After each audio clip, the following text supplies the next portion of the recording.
온 세상이 불안해하고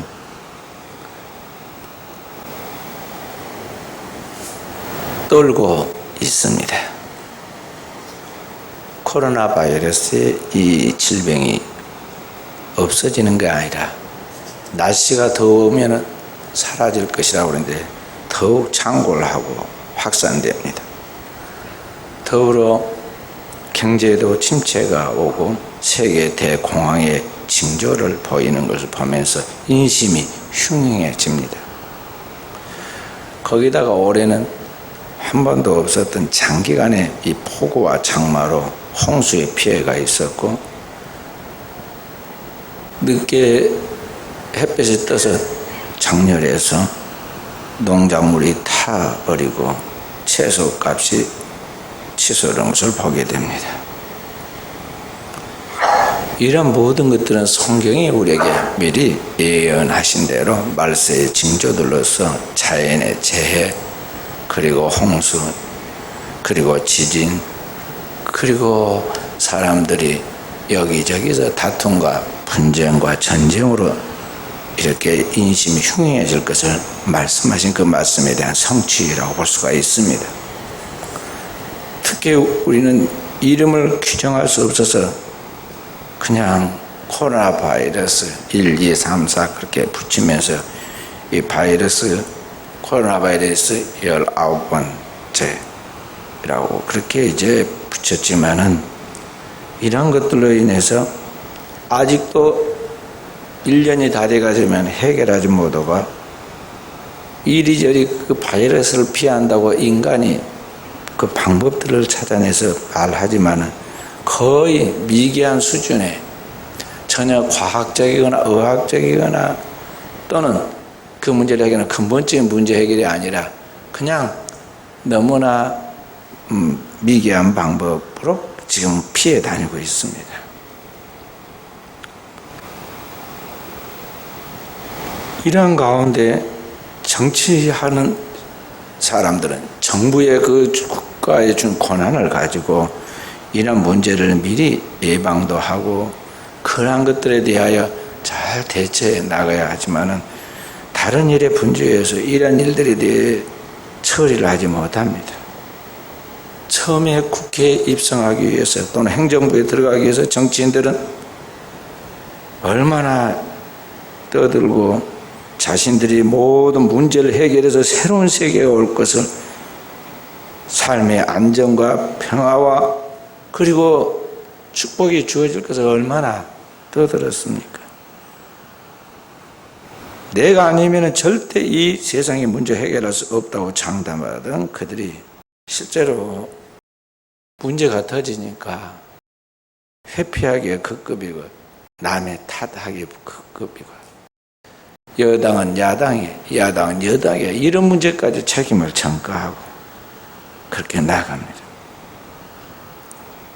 뭔가 좋게 보이기 싶은 그런 것들은 은밀하게 선을 행하지 아니하고, 은밀한 중에 보시는 하나님 앞에 선을 하지 않고 기자들을 불러놓고 사진을 찍고 사진이 다 찍혔다 싶으면 그 자리를 바람과 같이 사라지고 마치 영화 찍듯이 정치를 쇼하는 식으로 하죠. 그렇게 사람들을 진중하게 대하고 국가의 모든 일을 100년 대계를 내다보면서 뒤돌아 부끄림이 없도록 자신의 삶을 살고 정치를 해야 하는데, 그런데 결국은 이렇게 보여주는 식으로만 지나가다가 이런 결정적인 문제가 터지게 되면 해결하지 못하고 내놓는 답마다 즉흥적이어가지고 하는 일마다 죽을 쓰죠. 그래서 옛부터 우리나라 사람들이 무언 불신이 있느냐면요, 국가에서 하라는 대로만 망한다. 돼지 키우라고 또 돼지 키웠다가 망했다. 소 키우라고 해서 소 키웠다가 망했다. 양파 심으라고 심었는데 망했다. 고추 농사라고 해서 심었더니 그게 망했다. 꼭 시킨 대로만 반드시 망하죠. 반대로 해야 한다고. 그렇게 사람들이 인식을 하고 있어요. 새치혀가 사람을 잡는다는 말처럼 사람들은 그 새치의 짧은 혀를 가지고 사람들을 흥분시켜서 끌어가기도 하고, 정반대로 어떤 문제가 터지면 그 책임을 전가해서 무언가 대타를, 희생양을 찾아가지고 떠넘기고 그렇게 나아가는 너무나 즉흥적인 삶을 살아가는 것을 바라보게 되죠. 우리나라만 그런 게 아니고 전 세계가 다 그러합니다.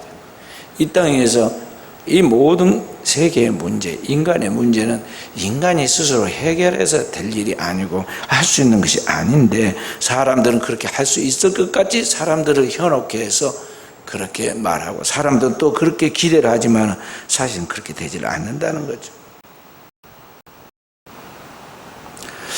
자, 그래서 오늘날과 같은 현재 지금 우리나라뿐만 아니라 전 세계가 해결하지 못한 이 작은 바이러스 질병 문제 하나가, 옛날 같으면 감기약 하나만 먹으면 딱 떨어져서 해결될 그런 것 같이 쉬운 것 같은데도 이걸 해결하지 못해가지고, 어떻게든 바이러스가 내 곁에 못 오게 거리를 띄워라, 사람과 가까우면 바이러스가 전염이 올 수가 있으니까 마스크를 써라. 그래도 다 입은 벌리고 밥은 먹잖아요. 식당에 가면은 사람이 바글바글하고, 사람 모이는 데 가면 얼마나 사람들이 많이 다 마스크 벗고 놀고 있습니까? 그 사람의 생각대로 그렇게 안 되는 거죠. 그런데 자꾸만 이제 그렇게 했다가 별로 큰 문제가 안 생기니까 아무 말하고 가만히 있습니다. 그리고 뭐 2단계니 1단계니 뭐 자꾸 3단계니 이야기만 말로 행정적으로만 처리해야지 근본적인 대안과 해결책을 내놓지 못하죠. 그리고 그런 것들을 볼 수 있는 통찰력과 이런 문제가 앞으로 어떤 문제를 불러올 것이라는 예견할 수 있는 그런 예견 능력이 있어야 하는데요. 사회적인 판단력으로 봐도 지금 문제가 될 것이다, 안 될 것이다 딱 나오는 문제를 처리하고 있지 않다가 나중에 뭔 일이 터지고 나면 그때서야 전 국가적으로 비상사태를 선포하듯이 일괄적으로 뭘 내립니다. 그러면 사람들이 막 불안해가지고, 질병에 의해서 죽는 것보다 사람들이 불안해서 죽게 생겼어요. 끊임없이 문자가 날아오고 삐삐거리고 서론하죠. 그 사람들이 불안해합니다. 예견해서 막을 수 있는 것들을 막지 않은 데서 오는 그런 것들이죠. 자, 오늘의 시대가 그러니까 과학과 문명이 발달해가지고 초현대적인 삶을 살아갈 것 같아서 사람들은 굉장한 줄 알았지만은, 우리의 삶에 늘 따라다니는 이 바이러스, 우리가 늘 바이러스를 먹고 마시며 삽니다. 그 중에 이번에 등장하는 이 코로나 바이러스 19이라는 것은 새로운 신종인데, 이것은 쉽게 우리가 생각하는 지금까지 먹고 마시고 생활했던 그 모든 것 속에 들어있던 바이러스 조금 질이 달라가지고 사람의 호흡기를 파괴시키고 호흡을 제대로 하지 못해 결국에는 죽게 만드는데, 이런 것을 당하니까 이제 그때 가서 사람들이 뭔가 해결해 보려고 하지만 해결이 안 되잖아요. 과학으로도 의학으로도 지금 해결 안 됩니다. 앞으로도 백신 나오기를 기대하지 마세요. 나와봐야 거기서 거기입니다. 절대 그걸로 해결 안 됩니다. 그보다 더 발전한 변종들이 등장을 하기 때문에 그게 병이 앞서가고 있다는 것이죠. 문제는 오늘 우리는 이러한 환경 속에서, 이런 여러 가지 상황 속에서 어떻게 오늘 우리가 살아야 하는가에 대한 하나님께서 우리에게 주시는 말씀을 통해서 답을 찾고 나가야 돼요. 세계는 지금 코로나 이전과 코로나 이후로 나누어져서 지금을 포스트 코로나라고 말하죠. 코로나 이후에 이 상황이 지금 전개되고 있어요. 오늘날 코로나 이후의 상황들이 몇 가지로 전개되고, 첫째는 글로벌 경제가 붕괴되고 차별을 정당화하는 새로운 파시즘 정치가 부흥하고 있다는 것이죠. 옛날과 같이 활발하게 세계가 움직이고 경제가 도는 게 아니라, 될 수 있으면 서로 교통하지 않고 대면하지 않고 그리고 움츠려 있기 때문에 세계 경제가 지금 붕괴되고 있습니다. 그리고 이제 각자 자기의 마치 개 구멍에 들어가서 자기의 세계를 구축하고 살듯이 사람들이 각각 자기의 삶을 살아가다 보니까 다른 사람에 대하여 차별합니다. 그리고 그런 것들을 정당화시키고 그런 것들이 정치화해서 파시즘 정치가 되고 있다는 것이죠. 유럽과 미국은 극우 정치가 부상했고 일본도 우익들이 등장해서 코로나를 이용해서 헌법을 군국주의 전쟁을 할 수 있는 나라로 바꿔가고 있죠. 중국도 미국과 중국 간의 갈등 속에서 교회에 대한 통제와 억압을 강화하고 있어서 중국에는 민주주의와 그리고 인권 그런 신앙들의 자유가 심각한 위기를 맞고 있죠. 사실 중국만 그런 게 아니라 세계적인 현상이기도 합니다. 코로나 이후의 상황 속에 두 번째로 만성적인 바이러스의 유행과 경기 침체는 약한 자들을 더욱 살기 힘들게 만든다는 것이죠. 그렇게 제도가 굳어가고 있어요.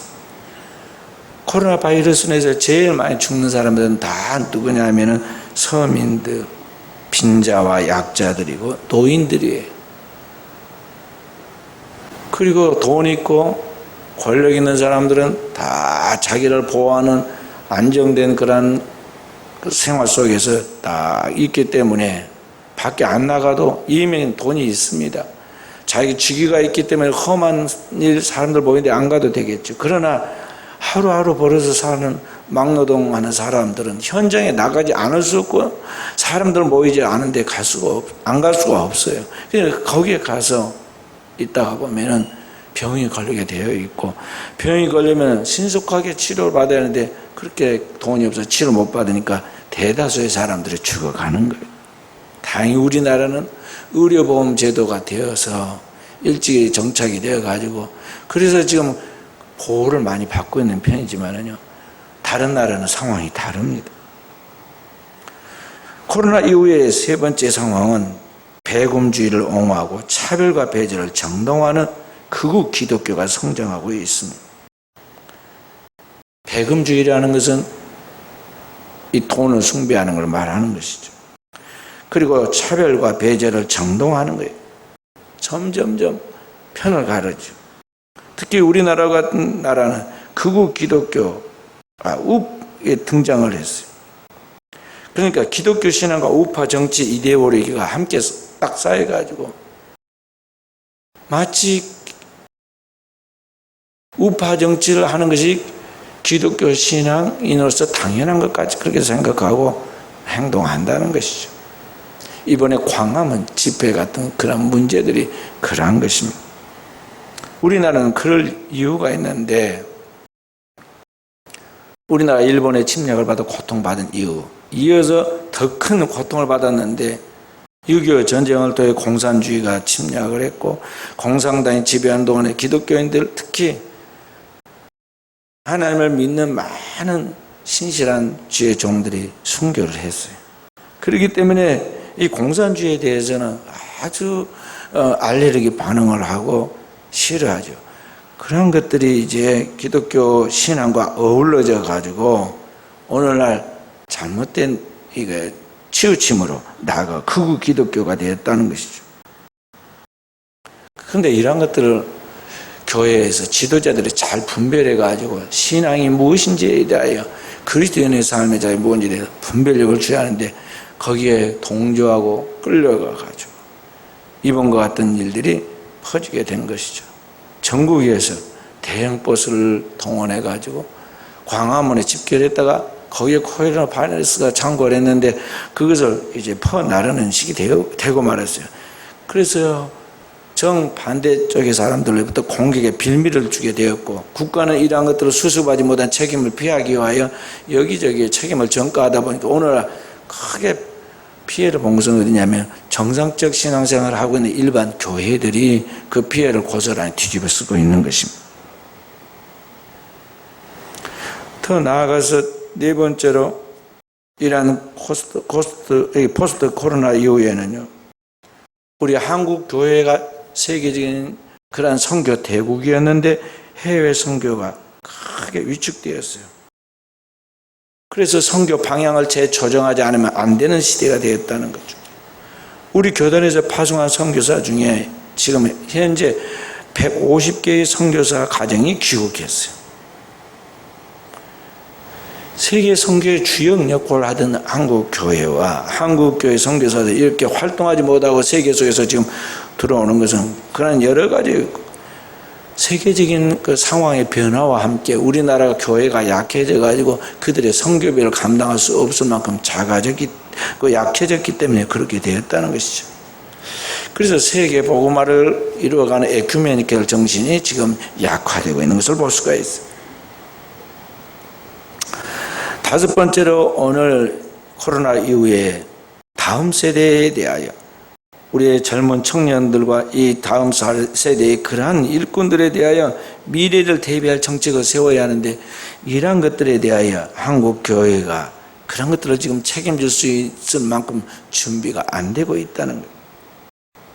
앞으로의 시대는 아무리 유능한 사람도 지나가니까 누가 다음 세대를 잘 기르느냐에 따라서 그 미래가 결정이 되고, 그동안 이 사회를 버텨온 음지에서 수고한 사람들이 여성들인데 이 여성들이 앞으로는 계속 이 사회 속에 진출할 것인데 이 여성들에게 지도력을 잘 자리매김하도록 해줘야 하는데 과연 우리나라가 그걸 준비해 가고 있느냐 하는 것이죠. 미국 같은 나라도 여성들이 한 번씩 진출할 때마다 유리천장을 깬다고 그러잖아요. 우리나라는 일찍이 대통령이 한번 나와서 유리천장을 깬 것 같았는데 바로 건도박질을 치잖아요.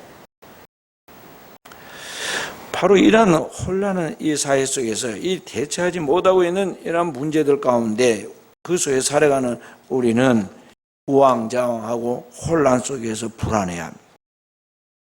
근본적인 불안이 있어요. 영혼의 불안이 있습니다. 오늘 그리스도인은 영적으로 사는 사람들이기 때문에 자고 일어나면 딱 영혼에서부터 하나님을 향하여 경배하는 우러나오는 기쁨과 감사가, 그리고 하나님께서 나에게 인도하신 그 놀라운 섭리와 축복에 대하여 영혼의 찬가가 나오고 경배와 찬양이 나오고 하나님께 대한 막 기도가 터져 나와야 하는데요. 요 사이는 그 모든 압박감들이 쭉 총체로 밀려와서 우리를 두렵게 하고 어둡게 하고 우리를 고통스럽게 하는 것이 응축돼 가지고 우리 영혼부터 위축되어 있어요. 아침에 자고 일어나면 우리 영혼의 평화와 자유가 그리고 기쁨이 넘지 않은데 그렇지 못하다는 거죠. 인간의 근본적 문제를 오늘 우리가 어떻게 다 해결하고 처리해 나갈 수 있을 것인가 하는 것입니다. 구약의 시편 42편 5절 11절에 보면 기자는 그렇게 노래합니다. 내 영혼아 내가 어찌하여 낙심하며 어찌하여 내 속에서 불안해하는가. 하나님을 믿는 깊은 신앙을 가진 기자들도 자기 영혼의 불안을 호소합니다. 내 영혼아 내가 어찌하여 낙심하며 어찌하여 내 속에서 불안해하는가. 그러나 그리스도인은 그 분명한 답을 성경에서 찾죠. 시인은 그렇게 불안해하다가 다시 고백합니다. 너는 하나님께 소망을 두라. 그가 나타나 도우심으로 말미암아 내가 여전히 찬송하리로다. 오늘 우리의 진정한 이 불안 속에서 오늘 우리의 그 고민하는 모든 문제의 궁극적인 답은 세상에 있거나 사람들에게 있거나 경제 문제에 있거나 어떤 환경의 변화에 있는 것이 아니라 그 모든 문제의 근본적 해결은 하늘과 땅 그 가운데 있는 모든 만물을 창조하시고 지금까지 역사를 이끌어 오시고 우리의 미래로 나아가게 하시는 바로 그분 하나님께 있다는 것이죠. 하나님만이 진짜 우리의 구원의 창조자이시고 우리의 삶의 답이다 하는 것입니다. 그래서 오늘 시인은 내 영혼아 내가 어찌하여 내 속에서 불안하고 내 속에서 낙심하고 있느냐 말하면서 너는 하나님께 소망을 두라. 그가 나타나 도우심으로 말미암아 내가 항상 그래왔던 것 같이 여전히 오늘 또 하나님을 찬송하겠다고 노래하고 있는 것입니다. 세상은 끊임없이 반복해 가고 있는데 어느 시대나 자신의 모든 걸 해결하고 또 하는 정치가 등장해서 국가의 운영을 해 간다고 하죠. 그러나 항상 말하는 것과 그들이 표현해서 내세운 정책은 단 한 가지도 실천이 안 되고 나중에 보면 하는 일마다 잘못되어 가죠. 그래서 우리가 자꾸 정치를 바꾸고 정치하는 사람들을 바꾸고 정치에 대해 불신하는 이유가 그거예요. 사람이 풀 수 없는 걸 이제 풀겠다고 그러고 우리는 그걸 기대해보고 또 다시 새로운 사람에게 의존해보지만은 그 사람이 한 가지도 해결을 못하니까 금방 실증을 느낀 것입니다. 그래서 여당에서 야당으로 바꾸고 길어봐야 10년 돼서 한 번 더 할 수 있으려면 모르겠어요. 한 10년 되면은 또 실증해서 또 바꿉니다. 미국 같은 나라도 의회 정치가 발달한 미국 같은 민주국가의 나라도 여당과 야당이 늘 바뀌어요.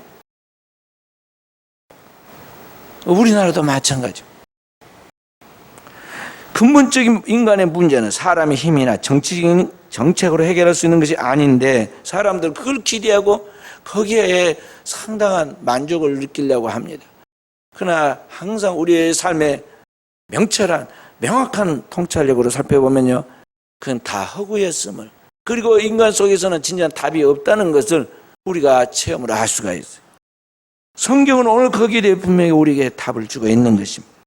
오늘 우리의 삶의 궁극적인 모든 문제는 인간이 스스로 해결할 수 없고 그 모든 문제를 해결할 수 있는 분은 하늘과 땅과 그 가운데 만물을 창조하신 하나님, 바로 그 하나님이 우리 가운데 구원자로 보내신 하나님의 아들 예수 그리스도를 통해서만 우리의 문제가 해결될 수 있음을, 모든 문제가 그분을 통해서 처리되고 해결되고 완전해질 수 있음을 말씀하고 있다는 것이죠. 그래서 성경은 오늘 우리에게 주님을 말씀할 때 길이요 진리요 생명이라고 그래요. 그리고 주님이 오셔서 우리를 초청할 때도 수고하고 무거운 짐진 자들아 다 내게로 오라, 내가 너희를 쉬게 하리라고 우리를 부르시는 거예요. 그래서 우리는 항상 문제가 있고 고통 속에 있을 때 세상으로 나아가지 말고 사람을 기대하고 사람들에게 뭔가를 얻어보려고 거기에 시간과 정력을 낭비하면서 헛되게 인생을 낭비하지 말고 살아계신 그 하나님께 나와 그분의 음성을 듣고 그분의 도우심을 받고 그분의 일하심을 체험하여 내 입술로 그분을 증거해 나가는 그리스도의 증인으로서의 삶을 살아가도록 해야겠습니다. 코로나 바이러스로 인해서 인간은 자기 중심, 경제 중심으로 지금까지 살아왔던 그 삶의 방식에서 깨어났어요. 아, 인간이 혼자 사는 게 아니구나. 막 인간이 경제적인 이득과 문명의 발달의 혜택을 빨리 누리려고 산을 깎고 나무를 함부로 채취하고 많은 문제를 일으켰어요. 그랬더니 나중에 어떤 현상이 생겼습니까? 생태계가 파괴되고 오존층이 파괴되고 인간들이 만들어 놓은 그 굴뚝에서 수많은 미세먼지가 나오고 또는 오염된 그런 것들이 나와가지고 우리의 호흡기를 파괴시키고 있죠. 그래서 자기 중심, 경제 중심으로 살던 이러한 삶에서 이제는 생명 중심 그리고 환경을 보존하는 생태 중심에서 한번 살아야 한다는 값비싼 교훈을 얻게 되었죠. 그동안 숲을 훼손하고 동물의 털을 없애버리고 반생태적이고 반생명적인 문명을 만들어 살았는데 그것이 아니구나 깨닫고는 이제는 경제적인 이윤과 생활의 편리를 추구한 삶을 이제는 중단해야 한다. 이제서야 깨달은 거예요. 그래서 그때 이제서 나무를 심는다, 그린벨트를 파괴하면 안 된다, 등등의 일들을 하지만은 사실은 많이 늦었죠. 이렇게 살아온 오늘의 우리의 삶을 회개하고 우리의 삶 속에 그리스도인으로서 기독교적인 그런 행동의 실천의 변화가 일어나야 한다는 것이죠. 생명 되신 하나님과의 관계를 회복해가면서 오늘 우리의 삶의 모든 부분을 늘 주님의 뜻이 무엇인가, 하나님이 성경을 또 우리에게 말씀하신 것이 무엇인가에 대하여 그리스도 예수께서 성경을 또 우리에게 계시하신 말씀에 경청하고 그리스도 예수께서 우리가 알지도 못하고 깨닫지도 못하는 가운데서 우리 가운데 오셔서 우리의 그 모든 죄의 근본적인 문제인 죄와 사망의 문제를 그의 생명의 십자가로 대신 속죄하고 대신 담당하고 대신 해결해 주므로 오늘 우리의 모든 길이 하나님 앞에 영원한 하나님 나라의 생명을 얻는 길이 영생의 길을 그분이 얻게 만들어 놓으셨다는 이 사실을 우리가 알고 오늘 또 그 예수 그리스도 앞에 나아가고 그 예수 그리스도의 음성에 귀를 기울이고 그 예수 그리스도를 통해 우리에게 말씀한 성령의 세미한 음성을 늘 들으면서 그를 따라 나아가도록 해야 한다는 것입니다. 우리의 삶의 인간관계 속에서 인류의 진정한 정의와 평화가 무엇인지 대하여 오늘 우리의 인간의 문명이 높은 빌딩을 짓고 큰 도시를 건설한 것만이 아니라 오늘 우리가 살고 있는 이 생태계의 모든 생명 원래 하나님이 창조한 그 모습 그대로를 보존하는 것이 우리가 더불어 살아갈 수 있는 삶이라는 것들을 깨닫고 오늘 우리의 삶을 서둘러서 뭔가를 이루려고 하기보다는 하나님이 주신 것에 만족하면서 우리의 삶을 보존하려고 하는 그런 삶을 회복하여 나아가야 한다는 것입니다. 그렇게 하나님의 뜻을 쫓아 나아가려고 할 때 주님께서 우리의 삶의 자리에 찾아오셔서 이 세상에서 힘들고 지쳐있는 우리들에게 우리들의 육체의 고통뿐만 아니라 우리의 마음, 우리의 영혼에까지 진정한 하나님의 자유와 하나님의 평안을 주시는 것입니다. 그것이 오늘 주님께서 약속하신 여기 내가 너에게 평안을 주노라 하는 그 말씀의 의미인 것입니다. 주님이 우리에게 주시는 그 영혼의 참된 평안을 우리가 누리고 그 영혼의 힘으로 그 영혼의 자유와 평안에 그 주신 그 믿음으로 그리고 하나님이 우리에게 주시는 영적인 그 힘의 능력의 그 파워를 가지고서 이 세상을 살아갈 때 우리는 어떤 문제 속에서도 자유할 수 있고 어떤 흉흉한 환경 속에서도 두려워하지 않을 수 있고 오늘 우리의 당면의 모든 문제를 어떻게 해결하면 되는가에 대한 명철한 판단을 가지고 잘 대처해서 풀어갈 수 있는 능력이 생긴다 하는 것입니다. 그래서 우리 그리스도인요 힘들 때 무조건 힘들다고 이걸 세상적인 방법으로 풀려고 그러면 안 돼요. 사람들은 좀 힘들면 뭐 쉰다고 그랬죠. 쉬면서 그 다음에 뭐 해요? 뉴스나 보자 그러고 말이에요. 뉴스 TV 뉴스만 봅니까? 이 뉴스 이후에 나온 드라마를 보죠. 또 답답한데 나가서 좀 놀아야겠다. 나가서 뭐 해요? 친구 만나고 만나면은 차 정도 마시는 건 다행이죠. 그 다음에 뭘 하냐? 술을 먹죠. 그렇게 하면서 우리가 삶이 인간적인 방법으로 뭔가를 해결하려고 하지만은요, 그 결과가 뭡니까? 저녁에 TV를 보고 뭔가를 만족하면서 쉬면서 뭔가 만족하려고 그랬더니 아침에 일어나기도 힘들 만큼 몸이 더 지쳐가지고 정신적으로 신경이 완전히 쇠약해져가지고 아침에 일어나서 밥 먹을 힘도 없고 일어나서 어디 갈 힘도 없어요. 그러니 어떻게 교회를 오겠어요? 놀면서 우리가 좀 이제 술이랑 먹자. 술을 먹었는데 술을 먹고 나니까 뭐가 우리가 해결됐습니까? 근본적인 해결이 안 와. 사고만 나. 술 먹고 자꾸 판단이 흐려지고 몸에 근육이 이완돼 가지고 생각과 몸 근육이 따로따로 움직여서 사고가 나요. 근본적인 문제는 그렇게 푸는 게 아니에요. 그리스도인은 그리스도인답게 존재 양식을 가지고 빛은 빛의 존재 양식이 있고 어둠은 어둠의 존재 양식이 완전히 낮과 밤이 다르듯이 그리스도인은 그리스도인답게 풀어야 하는데 차원 높게 풀어야 돼요. 영적으로 풀어야 한다는 거죠. 그럼 어떻게 풀어야 하느냐? 진짜 힘들고 지치고 고통스러우면요 빨리 교회로 달려와서 잘 기도 자리를 딱 잡고요 집중해서 하나님 앞에 기도해야 돼요. 머리가 빠개지려고 그러고 너무 답이 없고 고통과 괴로움에 쌓이고 불안에 쌓여 있을 때 하나님 앞에 나와서 그걸 그대로 토해야 돼요. 쏟아내야 한다. 기도가 안 되면 끙끙거리고 신음하더라도 그렇게 하고 3시간만 기도해봐요. 3시간만 주님을 찾으면요 이 육신의 모든 생각 이 몸의 세상에 붙어있던 그 세속적이고 육체적이고 정욕적인 그런 잘못된 습관으로 몸에 배어있는 그러한 몸의 잘못된 체질들이 다 진정이 오고 그 안에 잠들었던 영성이 깨어납니다. 재성은 물러가고 그 안에 영성이 흘러나와서 하나님과의 교통이 이루어지는데 마치 아침에 떠오르는 샛별처럼 하나님 말씀이 명확하게 자신의 삶에 오늘의 필요한 하나님의 말씀이 떠올라요. 그리고 그 하나님의 말씀에 대한 절대 신뢰, 믿음이 그 말씀 속에서 생깁니다. 그리고 그 말씀을 믿는 믿음 속에 나아갈 때 나의 삶을 타개해 나갈 수 있는, 풀어갈 수 있는 지혜와 총명과 능력이 거기서부터 흘러나오는 거예요. 그리스도에는 세상이 알지 못하는 하나님의 능력이 있어야 돼요. 그것이 매일 반복되어야 합니다.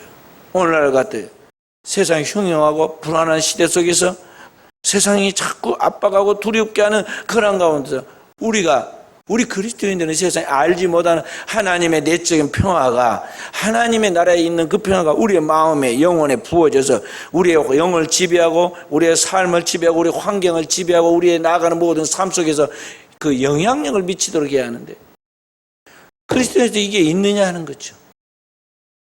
교회에는 오고 가서 명목상 그리스도인이라는 이름은 가졌지만은 실제로 영혼의 이런 내적인 영혼의 힘이, 영성이 오늘 내게서 있어 나를 지배하고 나를 이끌어가고 나의 삶의 모든 걸 풀어가고 있느냐는 것이죠. 이것이 없이 우리가 교회만 다닌다고 흉내만 내가지고는 예수 믿는 진정한 축복이 뭔가를 모르는 거예요. 그리고 그렇게 기도하는 가운데서 영혼이 잘된 그 사람은 나는 기도할 때 하나님이 일하세요. 그러니까 하나님이 응답하십니다.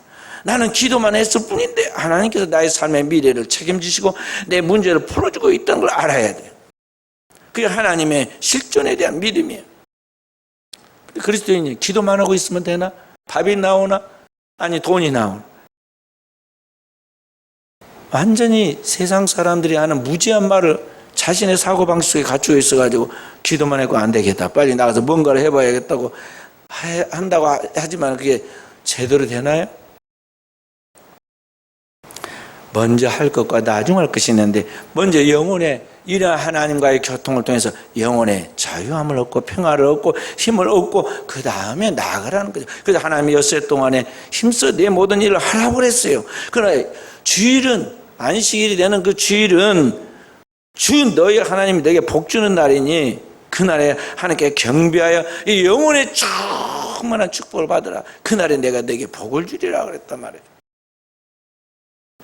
영혼의 신령한 복을 받고 영적인 하나님의 축복과 영성과 축복을 획득한 다음에 그 힘으로 일주일을 버텨내고 살아가야지. 그 영혼의 힘이 아주 희박한 상태에서 흉내만 내고 점만 찍고 그리고 나서 뭔가가 잘 되기를 바라는 건 뭐냐?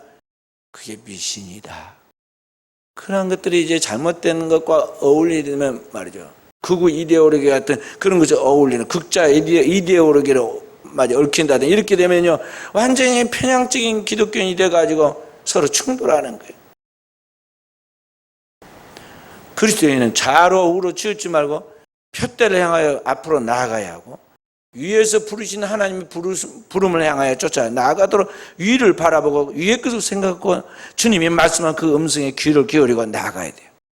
영혼에 들리는 세미한 영적인 음성을 듣고 그 뜻을 쫓아서 나갈 수 있는 깨어있는 종들이 돼야 한다는 것이죠. 일주일에 한 번은 조용해야 돼요. 고요해야 돼요. 오늘 제가 설교 제목으로 왜 불안해하는가 그래서 Why are you disquieted?